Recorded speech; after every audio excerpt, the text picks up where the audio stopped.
Lockdown को बढ़ाने का फैसला कर चुके हैं। तय किया गया है कि भारत में लॉकडाउन को अब 3 मई तक।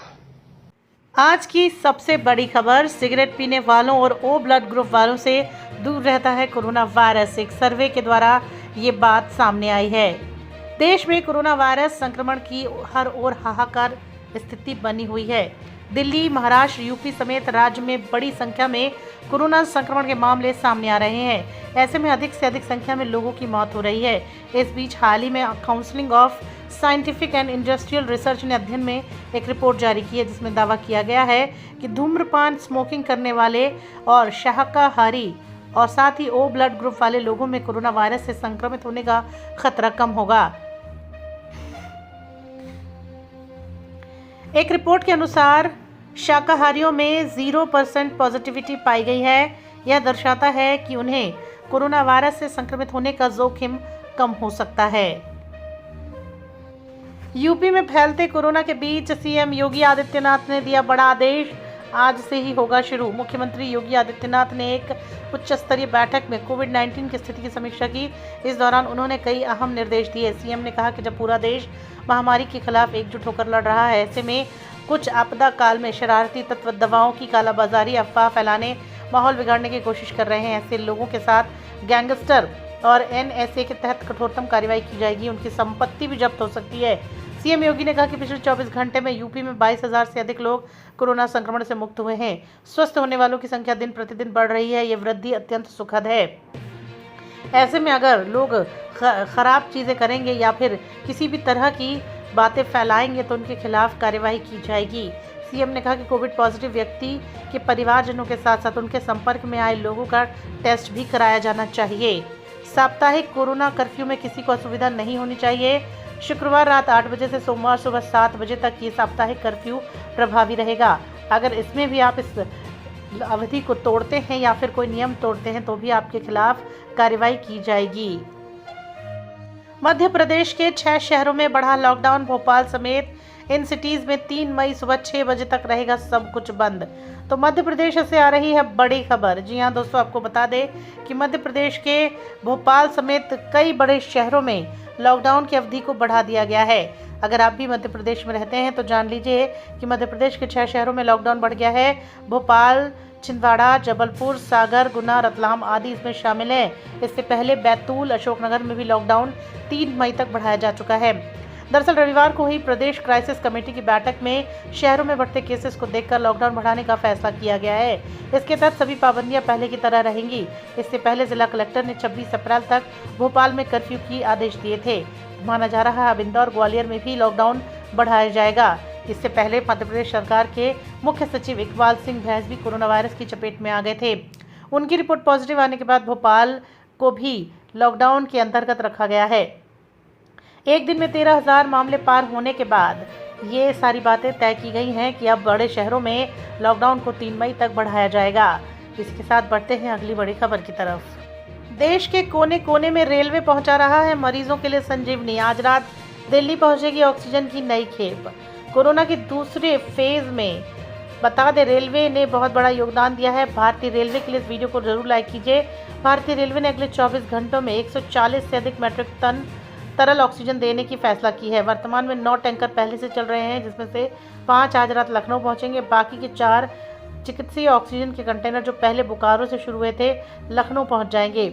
अब तक ऑक्सीजन एक्सप्रेस मुंबई से विजाग के बीच, नागपुर से नासिक, लखनऊ से बोकारो के बीच चलती थी। अब तक कुल 150 टन तरल ऑक्सीजन के 10 कंटेनर लाए जा चुके हैं। वर्तमान में 9 टैंकर पहले चल रहे हैं, जिसमें से 5 लखनऊ पहुंचेंगे। बाकी जो बोकारो से शुरू हुए हैं वो आज रात तक शुरू पहुंच जाएंगे। 4 टैंकरों से चलने वाली एक ऑक्सीजन एक्सप्रेस ट्रेन आज रात दिल्ली से रायगढ़, छत्तीसगढ़ के लिए भी रवाना होगी। भारतीय रेलवे ने भी दिल्ली सरकार को सड़क के टैंकर प्राप्त करने की सूचना दी है। यानी कि रेलवे अपनी पूरी तरह से मदद कर रही है। ऑक्सीजन की लावाजाही के लिए पूरी तरह से मुस्तैद है। 1 मई से कोविन या आरोग्य सेतु ऐप पर रजिस्ट्रेशन कराने पर ही लगेगी कोरोना वैक्सीन। दोस्तों, कोरोना वैक्सीन से जुड़ा नया अपडेट आ गया है। चलिए बताते हैं क्या है वो अपडेट। तो कोरोना वायरस के हमले को हराने के लिए देश में 1 मई से केंद्र सरकार की ओर से कोरोना वैक्सीनेशन का थर्ड फेज शुरू होने वाला है। इस चरण में देश के 18 साल से अधिक के जितने भी लोग हैं उन्हें कोरोना वैक्सीन लगवानी है, वे इसके योग्य हैं तो उन्हें जाना है। अब इसे लेकर केंद्रीय स्वास्थ्य सचिव राजेश भूषण ने सभी राज्यों को पत्र लिखकर इसके संबंध में जानकारी दी और ये कहा गया है कि 18 से 45 की उम्र के लोगों को कोविन वेब पोर्टल पर पंजीकरण कराना होगा। टीकाकरण के लिए समय लेना अनिवार्य होगा। ऐसा इसलिए क्योंकि टीकाकरण केंद्र पर पंजीकरण कराने की अनुमति नहीं है। उन्होंने कहा कि 45 से अधिक के लोगों को भी टीकाकरण केंद्र पर पंजीकरण कराकर टीका लगवा सकते हैं। देश में कोरोना वायरस संक्रमण के मामलों में अचानक वृद्धि होने के मद्देनजर अब यह टीका 18 वर्ष से अधिक आयु के लोगों को भी दिया जाएगा। टीके की उम्र को बढ़ा दिया गया है। तो दोस्तों, इस बारे में आपकी क्या राय है? क्या सही फैसला लिया गया है या नहीं? कमेंट करके आप हमारे कमेंट बॉक्स में ज़रूर बताएं। बढ़ते हैं अगली बड़ी खबर की ओर। अगली बड़ी खबर, 100 बेड का कोविड अस्पताल शुरू किया गया है। कोरोना पीड़ितों की संख्या में लगातार बढ़ोतरी को देखते हुए बंगाली अस्पताल ने अपना कोविड अस्पताल जनता के लिए खोल दिया है। 100 बिस्तर वाले अस्पताल के साथ कोविड मरीजों के लिए 16 बेड की इमरजेंसी भी चालू करने का निर्णय लिया है। अब तक अस्पताल में कोविड संक्रमित मरीजों का उपचार सिर्फ इमरजेंसी में देने के लिए था, लेकिन कोविड हॉस्पिटल में बेड न मिलने की परेशानी को देखते हुए अस्पताल प्रबंधन ने 100 बेड का कोविड हॉस्पिटल तैयार किया है, जिसमें मरीजों को भर्ती करने की प्रक्रिया शुरू हो गई है। अस्पताल में 403 चिकित्सकों और स्वास्थ्य कर्मियों की व्यवस्था की गई है। इस अस्पताल में शुरुआत में 8 आईसीयू बेड की व्यवस्था की गई थी। आने वाले दिनों में इसे और बढ़ाया जा सकता है। अस्पताल में बेड पर ऑक्सीजन की व्यवस्था भी की गई है। वार्ड में मरीज को भेजने से पहले उसे आपातकालीन सेवा कक्ष में रखा जाएगा। तमाम जांच की जाएगी। पॉजिटिव होने के बाद उसकी हालत को देखते हुए उसे वार्ड में शिफ्ट किया जाएगा।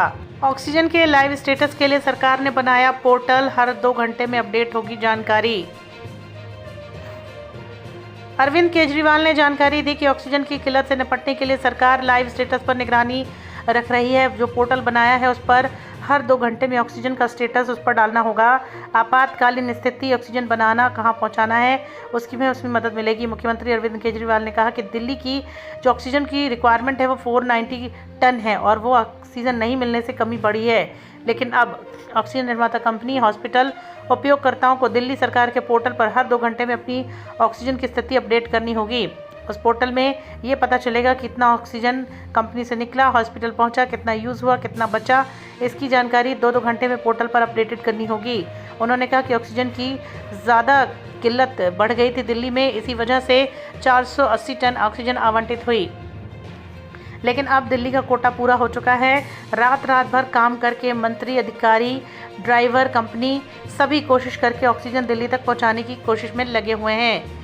इसके साथ बढ़ते हैं अगली बड़ी खबर की तरफ। जून महीने तक गरीबों को मिलेगा मुफ्त राशन, प्रति व्यक्ति मिलेगा अतिरिक्त 5 किलो अनाज। देश में लगातार कोरोना के बढ़ते हुए पैर पसारते हुए चीज़ों को देखते हुए, देश भर से कोरोना के मरीजों का इजाफा देखते हुए, इस महामारी को बढ़ते देखते हुए केंद्र सरकार ने अब गरीब परिवारों के लिए प्रधानमंत्री गरीब कल्याण अन्न योजना का ऐलान किया है। इसके तहत राशन कार्ड धारकों को प्रति व्यक्ति 5 किलो अतिरिक्त अनाज दिया जाएगा। यह अनाज मई और जून के महीने में दिया जाएगा। बता दें, इस योजना के अंतर्गत 80 करोड़ लोगों को लाभ मिलेगा।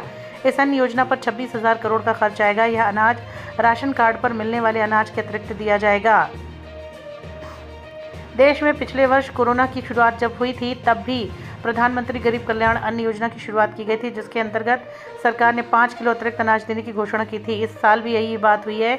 अब 80 करोड़ राशन कार्ड धारकों को अप्रैल, मई, जून में 5 किलो प्रति व्यक्ति अनाज एक्स्ट्रा दिया जाएगा। देश भर में गरीब जनता अनाज के लिए परेशान हो रही है, घर से बाहर निकलने के लिए सोचती है। ये कदम काफ़ी खराब हो सकता है। ऐसे में सरकार का ये कदम काफ़ी कारगर साबित होगा। आम जनता को इससे मिलेगी राहत। कोरोना महामारी को देखते हुए स्वास्थ्य विभाग की तरफ से सभी लोगों को अपने आसपास सफाई रखने की अपील की जा रही है, लेकिन दुर्भाग्य यह है कि गिरिडीह नगर निगम स्वास्थ्य विभाग के गाइडलाइन इसका पालन नहीं कर रही है। बस चारों तरफ गंदगी का अंबार है। इसी गंदगी के अंबार पर यात्री इस महामारी के दौरान वाहन नहीं मिलने पर बस स्टैंड में समय गुजारने को विवश हैं।